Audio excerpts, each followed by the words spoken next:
Le premier festival Transamérique accueille en fin de semaine Dave Saint-Pierre. L'étoile montante de la danse contemporaine québécoise propose aux Montréalais sa plus récente création.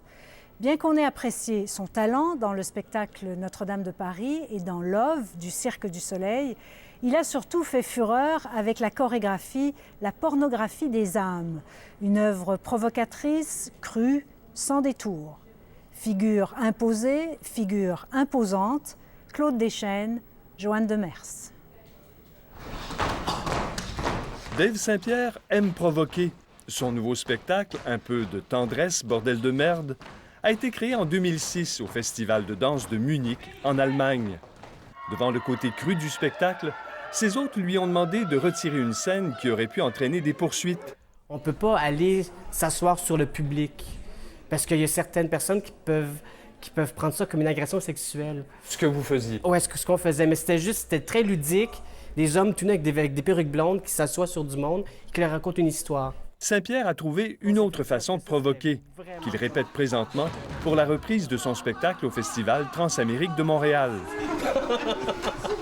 C'est comme une manière de dire pourquoi on censure quand on peut faire pire sans se faire poursuivre. Tu sais, il y a vraiment de quoi là-dedans que je trouve que le système n'a pas vraiment compris, qu'on peut tellement passer à gauche et à droite des règles pour faire encore pire.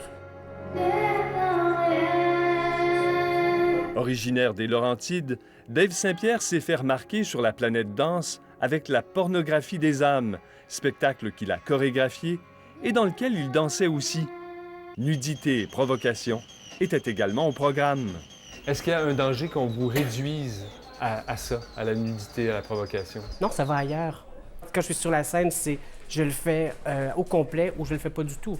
Je suis un peu réputé pour ça, d'être très cru, dire les affaires comme elles sont. J'aime pas ça vraiment passer par quatre chemins de toute façon. Gars, c'est ça que j'ai à dire, je vais le dire tout de suite. Et ça vous vient d'où, ce côté rebelle? C'est drôle parce que j'ai été un enfant modèle très, très longtemps.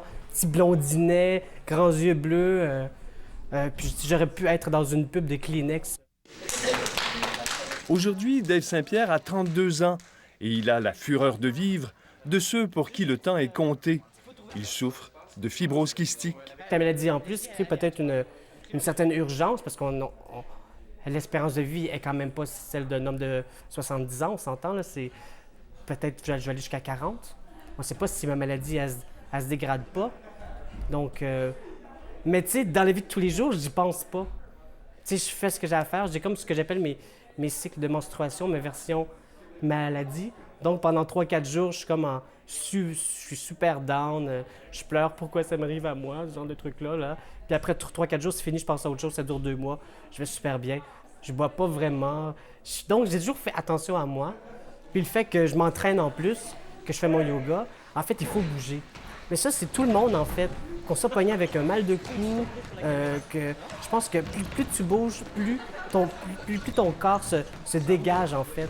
Il y a un jour, parce que j'avais des problèmes avec mes assurances pour mes médicaments, puis je me suis fait dire par le gouvernement que je serais mieux d'aller sur le bien-être social, fait qu'au moins mes médicaments seraient payés. Et ça m'a complètement bouleversé. Ça fait 7 ans de ça à peu près, et j'ai vraiment eu une crise énorme au téléphone, et je m'excuse à la pauvre personne à qui j'ai hurlé après. Mais tu sais, je me dis, my God, la société est vraiment malade. Dave, vous dites que vous avez des choses à dire. À l'émission La Fosse aux Lyonnes, récemment, Saint-Pierre a emboîté le pas à Yann Martel et mis au défi le premier ministre du Canada de venir voir son spectacle lors de sa présentation à Ottawa. Je pense que ça pourrait être une bonne chose que M. Harper voit le spectacle. Je pense qu'il risque d'être un brin choqué. Il n'a pas eu de réponse. Je crois que ces personnes-là n'ont aucune idée de ce qui se passe au niveau des arts. Oui, c'est bien beau la guerre, les trucs importants. Oui, c'est très important de s'occuper de ces trucs-là. Environnement, les hôpitaux, bon, tout ça. En même temps, il fait que l'art doit rester là, parce que l'art est un miroir qu'on donne aux gens. On a peur de parler de certains trucs parce qu'on croit qu'on est tout seul à les vivre. Mais je fais, my God, puis quand on se parle entre nous, on fait, ah oui, toi aussi? Ah, ben j'ai le même problème moi aussi.